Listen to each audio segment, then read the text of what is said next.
тази част.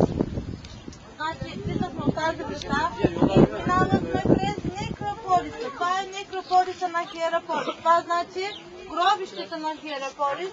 И тук има повече от 1000 гробници. Тук 3 различни вида гробници има. Тези кръглите са Тимилюс. Саркофазите са тук и тук са във вид на къща. Тези, които са във вид на къща и Тимилюс, те са били семейни гробници и те са били за богатите хора. Имат се по една вратичка, влиза се вътре и вътре има място за 4 саркофага плюс място за сядане. Това е една римска баня, която е превърната на църква. Само стените са останали от римската баня. Това е вратата на император Жустиниан. От тук се влиза и това е главната улица на Хиераполис. Това е агората на Хиераполис. Това са били къщите, обаче сега няма следи от тези къщи. И там горе е големия театър на Хиераполис.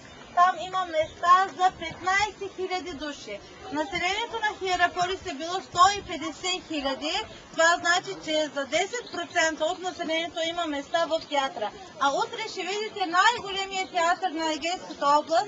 Там има места за 25 000 души. Това е банята. Ето това е банята, е тази сграда. Ето това е банята.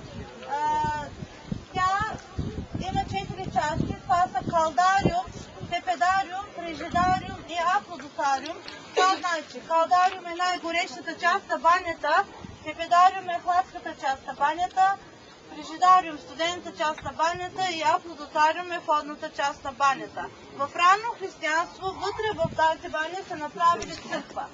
В ранно християнство Свети Филип е дошъл тук с цел да разпространи християнската религия тук в Хиераполис, но за съжаление той е бил арестуван и са го убили на гората. И по време на император Жустиниан горе са му направили базилика. Горе на хълма има останки от базиликата на Свети Филип. Сега ние влизаме вътре в басейна на Клеопатра. Вътре водата е чиста, минерална, газирана, топла вода. И вътре в басейна има колони. Това са от лимфаиума. По време на голямото земетресение са паднали вътре в басейна и са ги оставили така да се стои, да е по-антично. Хайде,